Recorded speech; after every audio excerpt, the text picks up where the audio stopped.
In this video, we are going to look at the most popular type of sprinkler irrigation system, center pivot irrigation. So you might have flown across the Midwest United States or many other parts of the world where the landscape is covered with these big circles, and these are center pivot irrigation systems. And what they do is they are supplied water by a pipe in the middle, and then they rotate around the field on tractor tires. And as you can imagine, this is a very economically competitive type of system since you're only basically building one pipe, and it covers the whole field. This is a similar type of system, a linear move irrigation system, where instead of moving in a circle, it pumps out of a canal on one side of the field and then travels down the field. This system actually is supplied by a pipe, but many of them are supplied by canals where they pump out of the canal. So one of the complicated parts of the design is that the system travels faster at the end and slower in the middle, as you can imagine. And so you have to have a gradation of flow rate and spacing and so on. Another thing you can do with a center pivot irrigation system is you can put an end gun on the end and actually increase your coverage beyond the pipe. One of the disadvantages of these systems is that they don't irrigate the corners, obviously, although they do have some with ends that kind of move out at the end and then not retract, but bend back to the middle in the non-corners. So there's several types of center pivot irrigation methods. There's impact sprinklers on top of the pipe. This is the traditional design. But this design did not work in Arizona because half of the water would evaporate before it hit the crop and soil due to the arid conditions. So this type of system only works in a humid climate.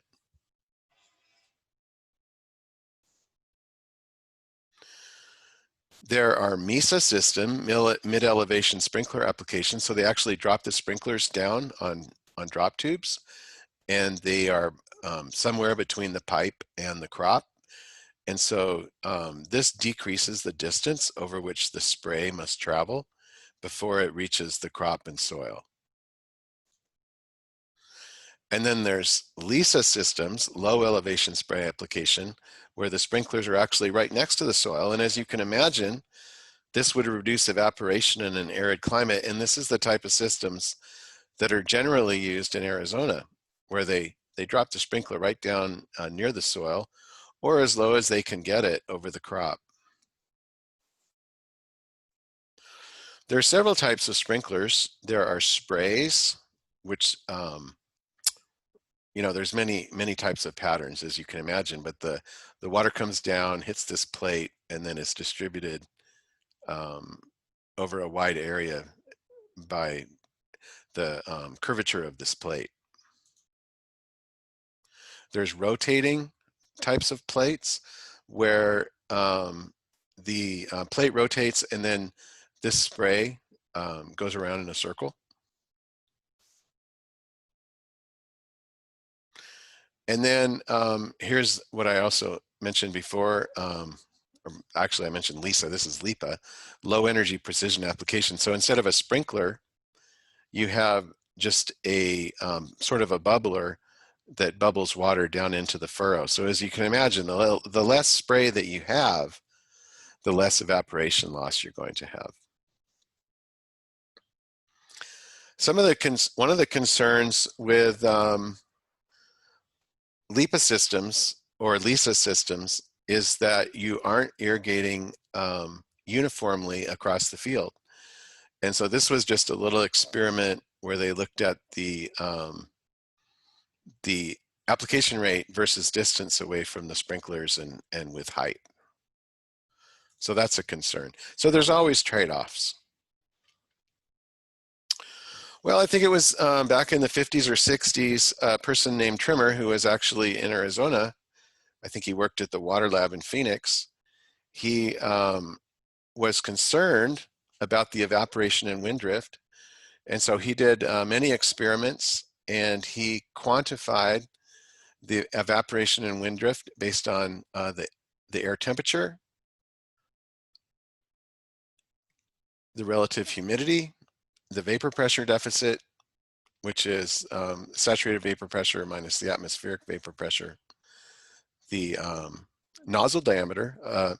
Smaller diameter nozzle is going to have finer spray and more evaporation. The operating pressure, the evaporation is going to increase with higher pressure because you have smaller droplets, and the wind velocity. So this is just a regression equation where he conducted many experiments, and he came up with this equation. You can calculate the vapor pressure deficit, ES minus EA, with this equation based on temperature and relative humidity. So this is example 12-1, and in this case, we have two conditions. We have an arid climate and a humid climate. So in one, the relative humidity is 10%, and the other, the relative humidity is 90%. And in the arid climate, we're increasing the wind speed just for fun, 4.44 meters per second instead of 2.22, but everything else is the same. So if we plug those numbers into the equation for the arid climate, we get 39% evaporation loss before the water even hits the soil. But if we have a humid climate and lower wind speed, our evaporation loss is only 7.6%. So you can see that these center pivots were designed first in eastern Nebraska where it's humid, but then they tried to adapt them to Arizona, but they just didn't work until they invented the LIPA system, or the LISA system, where they dropped the water down by the soil, and then they didn't have so much evaporation loss. So this Trimmer equation was designed for impact sprinklers that are on top of the pipe.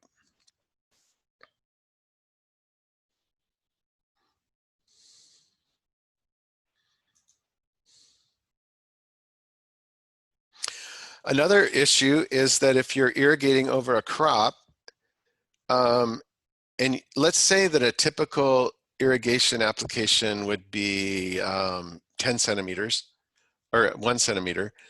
And so if 3 millimeters stays on the foliage and it evaporates, that would be a significant loss. So with a 25 millimeter application, some Texas researchers found that 3 millimeters stayed on the foliage. So that would be about a 10% loss just to foliage. So if you add together the 39% and the 10%, then you're really getting you're only getting half of the water on the field. And even though center pivot irrigation is more efficient or uniform than surface irrigation, if you're losing half to evaporation, it's really no improvement over surface irrigation. In contrast, LIPA systems only have 3 to 5% evaporation loss. And so there you're dropping the bubbler down below the canopy. And so you're not having any of the water lost on the crop.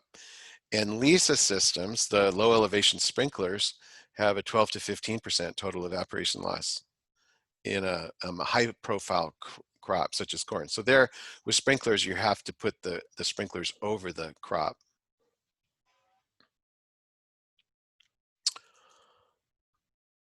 Okay, now let's move on to the fun stuff, which is designing the pipe system and flow rate. So the required center pivot flow rate is the product of gross application rate and irrigated area, which, as you can imagine, that's a depth times an area, so that's a volume, divided by the expected fraction of center pivot runtime that is a function of repairs or crop management practices. So you can't plan on running the center pivot 24 hours a day, 7 days a week. You have to have some kind of a fraction of downtime. So this gives you the required center pivot flow rate as a function of all those factors. So here's an example. We have a 400 meter radius center pivot operating 22 out of 24 hours per day. calculate the pivot flow rate if the depth per application is 16.2 millimeters per day.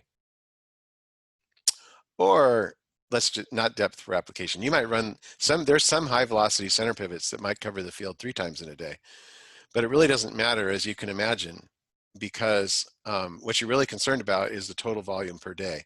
So no matter how fast the center pivot runs, we're going to put on 16.2 millimeters per day. So first we calculate the area, which is 400 squared over 10,000 meters squared times pi, or 50.3 hectares. And then we put that into our equation, 50.3 hectares times 16.2 divided by 1 minus 2 over 24, which is 103 liters per second. And you can also calculate this in the center pivot spreadsheet. So the primary design constraint in center pivots is runoff. You don't want any runoff, because if you have any runoff, even if it stays on the field, you're having non-uniform application. So the constraint is you can't have a very high application rate at the end where you need it because it's traveling so fast. So you're limited on the application rate at the end of the pivot.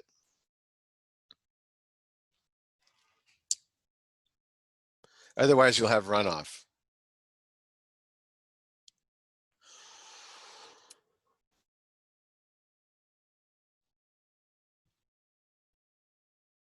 So what you have to figure out is you have to figure out the infiltration rate, or not the infiltration rate, because it's going so fast that it doesn't have really time to infiltrate. You need to figure out the soil infiltration depth plus the surface storage to figure out how much you can put on per pass. So then you need to know the time of application. So the time of application is the sprinkler wetted diameter divided by 2 pi r. And so r refers to the radius of the center pivot at that point. TR is the time for one complete rotation of the pivot in hours, and TA is the application time for the outer sprinkler, which is what you're designing for, that outer sprinkler application rate that you can't exceed. So right now we're figuring out the time that we have for the sprinkler to be over any one part of the field. So it's the sprinkler wetted diameter divided by the distance from the center times the total time for the sprinkler to rotate around the field.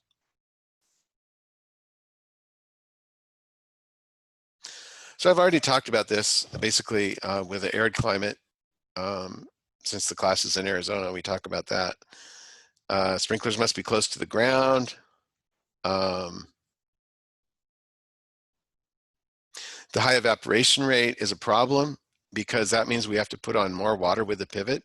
For instance, if we were in a humid climate, our evaporation might be only 7 millimeters per day, whereas in an arid climate, it might be 13 millimeters per day that we need to design for. So that's going to be an additional problem. We have to have a higher pivot flow rate. So one solution is to do multiple passes per day so we don't have to put on too much on any one pass. Problem with that is you're going to have more evaporation if you're keeping the crop and the soil wet. Okay, so as you can see here, with a LISA system, you have surface storage like between plants and in soil depressions. So that's what you can take advantage of.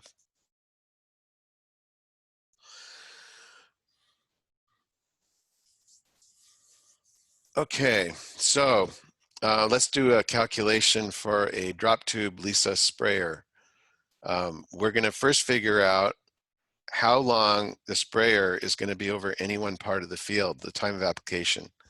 So a drop tube LISA sprayer has a diameter of about 4 meters, and the distance, we're calculating it for the end of a 400-meter long pivot, and we have 22 hours rotation for the entire day. So we're only going to be over a certain part of the field for 2.1 minutes.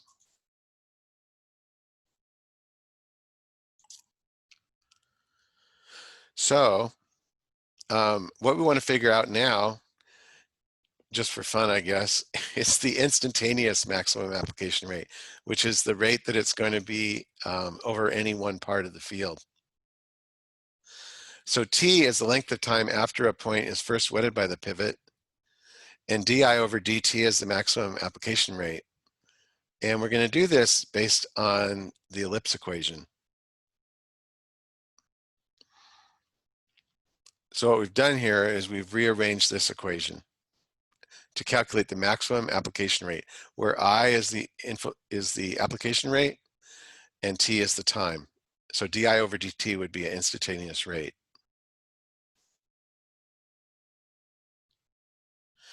So if we solve that equation, we can find that we can calculate DI over DT max if we simplify the equation as 4 over pi times IA over TA.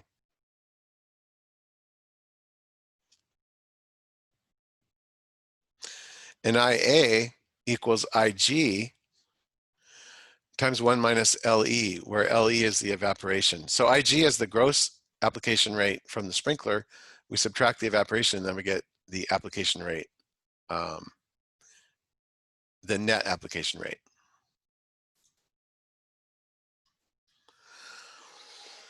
Okay, so what we could do is we can plot the instantaneous application rate and maximum application rate for the end of a Lisa pivot. And so our gross application rate is 16.2, our time of application is 2.1, and the percent of sprinkler of the water that evaporates before it hits the soil is 11%. So our net application rate is 14.4. We can plug those into the DI over DT max equation, and we get 51 centimeters per hour, or 8.7 millimeters per minute. And then we could plot it as a function of time and plot the application rate versus time. So you can see it's a maximum at 1.05 minutes. And then the whole application takes 2 minutes, 2.1 minutes. And here's the application rate in centimeters per hour as the pivot's moving over any part of the field. Then we can plot the infiltration rate curve.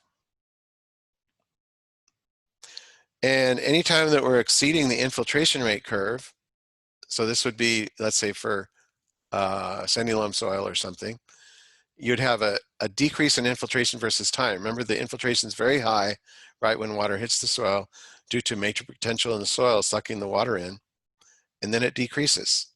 So this is like the Kostyakov infiltration curve. And so anytime we're exceeding that infiltration curve, unless we have surface storage, this is all water that's going to run off.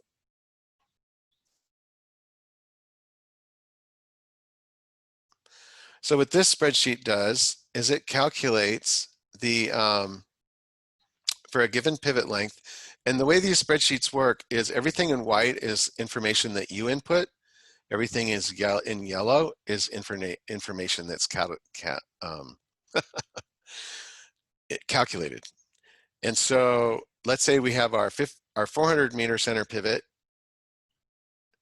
The pivot area is 50.3 hectares. Hours per day operation is 22. Gross application rate is 16.2. Pivot flow rate is 103. Then here we're characterizing our soil. And if you remember, this is the NRCS intake families.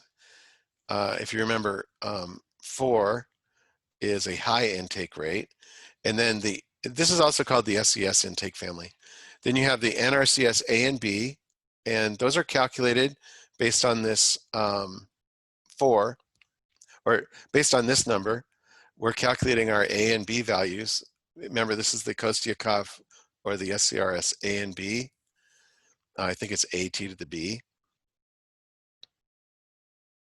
And then we also add the surface storage,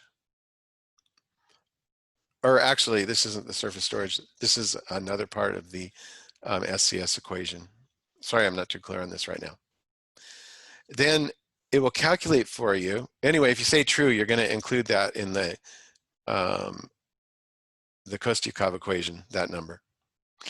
And then this will calculate for you the runoff, the infiltration plus storage, and the sprinkler application.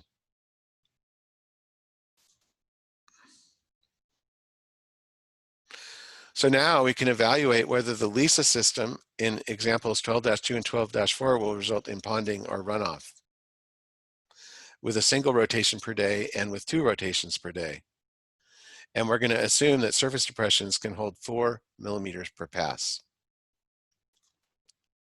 Okay, so we have this spreadsheet, and we have 400-meter distance. We have wetted diameter 4. Rotation rate is 22 hours per day. And our time of application is calculated, 2.1 minutes. Our fraction of evap is 0.11. So that means our IA is 14.42. And our DI over DT max is 8.74. So we do have quite a bit of runoff in this case. And so what we have over here are the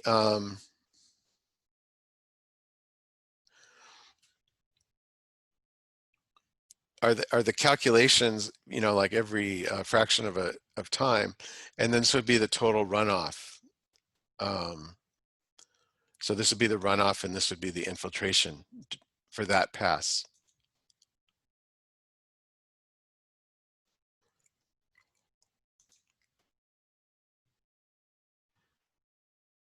Okay, so these are just some of the calculations. Now, if we put less water on per pass, where we're doing a rotation rate of 11 hours per day, and so it's running faster, it's running around the field twice a day, then we don't have so much in excess of the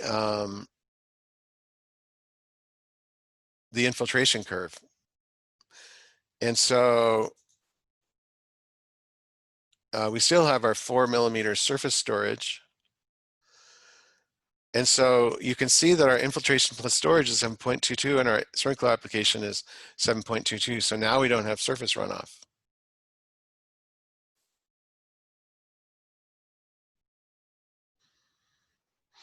So like I said before, you have increased evaporation with multiple passes. You have a wetter soil surface for a longer period of the day. And so you are going to have more evaporation, but really you had to do this because you just couldn't afford to have so much surface runoff as you would have to apply if you just went 1 rotation per day.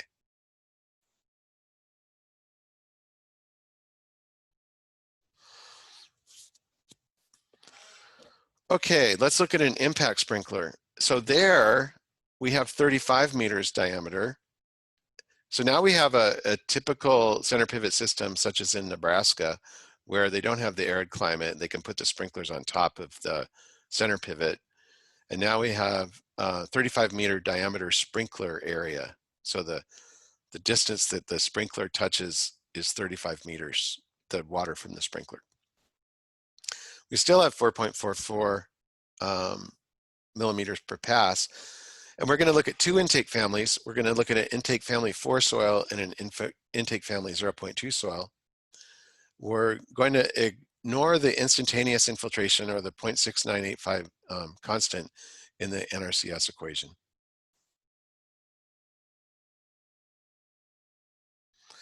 So now with the bigger radius or diameter sprinkler, our sprinkler is applying water for 18 minutes.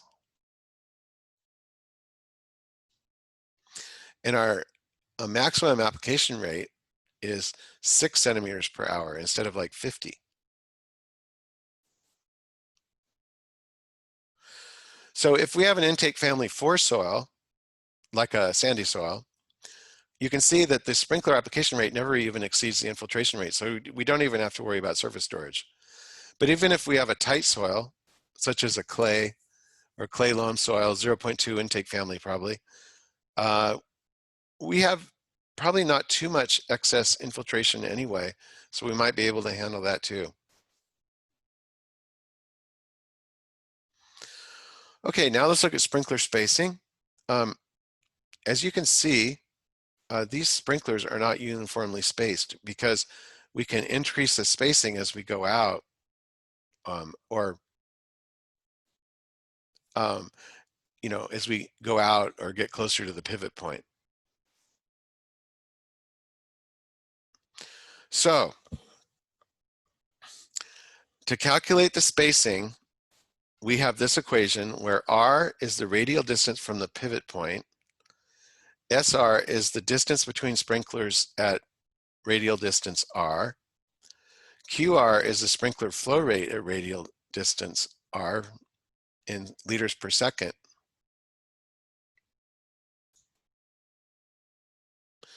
So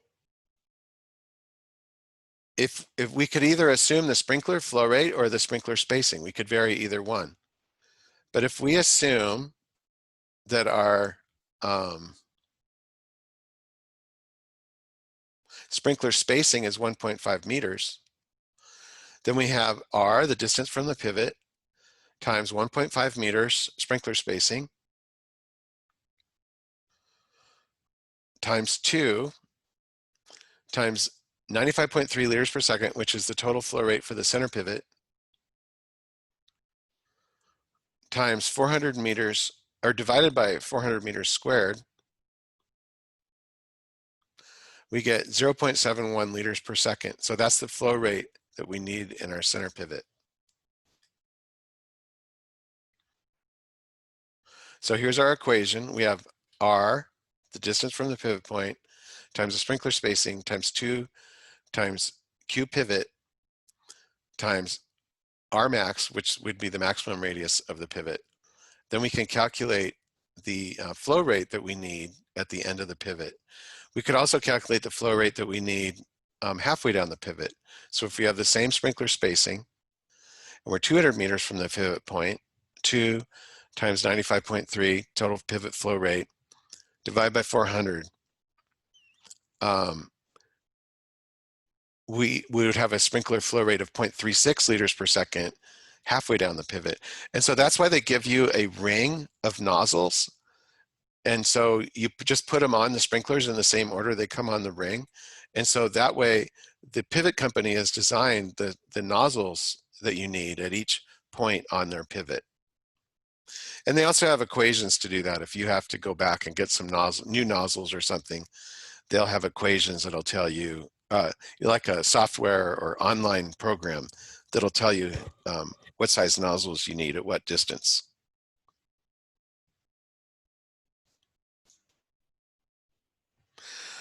So many moons ago, probably 25 years ago, we measured some sprinkler flow rates, distances, and then calculated some application rates on a center pivot. And we calculated the application rates in millimeters per day. So as you can see, the nozzle flow rates went up with distance from the pivot. And then this little interval is where maybe the wheel is. But then they had 5-meter intervals between sprinklers in the inner part of the pivot, 3-meter intervals in the next part of the pivot, and 2-meter intervals at the end. And so you could see that when they dropped from 5-meter to 3-meter intervals, they could drop their sprinkler flow rates. But then they would increase again as they went farther out the pivot. And then again, when they dropped from 3 meters to 2 meters, the flow rates increased. So these were actual measurements that we made. We didn't design the pivot. We were just interested in the sprinkler flow rates versus distance. So like I said, farmers receive a ring of nozzles from the manufacturer and they just put them on in the right order as they move down the field. So the question here is, how many different nozzle diameters are included in the nozzle package? Well, since this is an online lecture, you know, we could just look at 1, 2, 3, 4, 5, 6, 7, 8, 9, 10, 11, 12, 13, 14, 15, 16. And then this is the same nozzle diameter, you know, here. So 17, 18, 19, 20, 21, 22. This might be where the wheels are, you know, so it's slightly different, 23, 24. So there might be 24 different nozzle diameters that they're giving the farmer.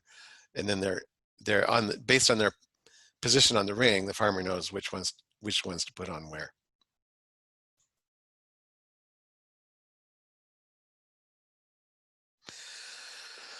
So the next thing we're going to worry about is the pressure loss in the pivot.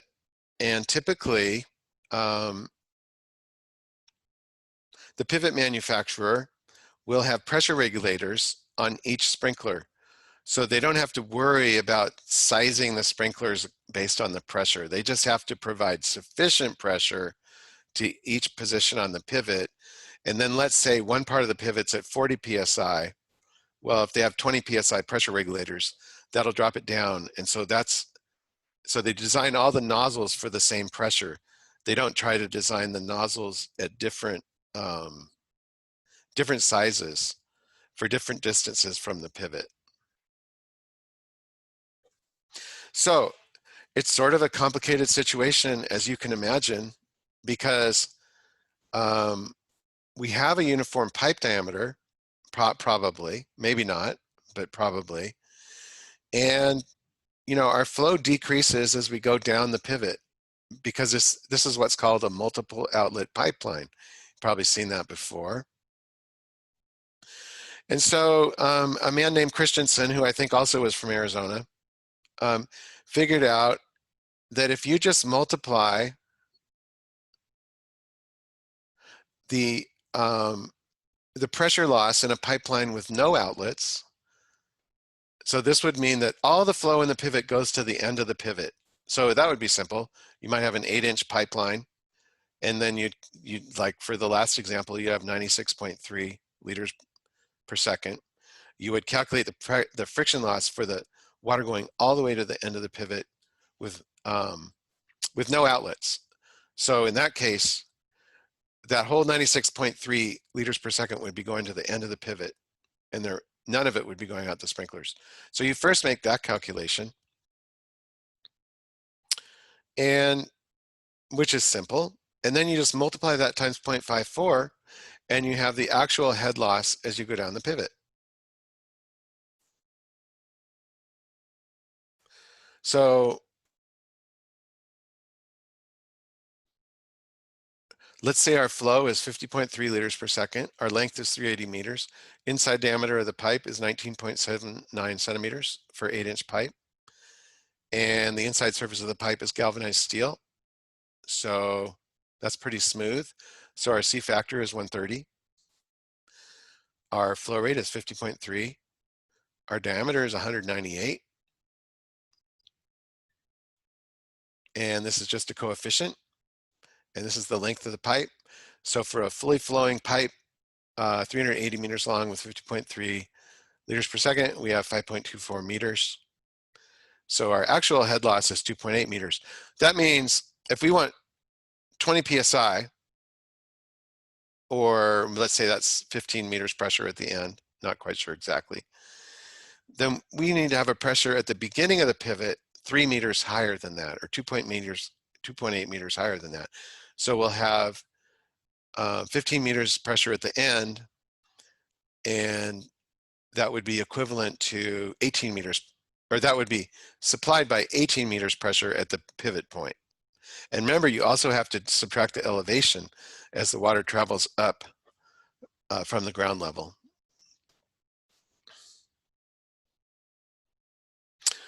So generally in irrigation design, the design parameter is you want to decrease cost as much as possible, but you want to have uniform application. So obviously, larger pipe is going to cost more money, exponentially more money actually. So you want to minimize the pipe diameter to reduce cost. And this is especially true with a center pivot system because the structure must carry a steel pipe filled with water high above the ground. So that's going to add to your structural costs if you have a bigger pipe.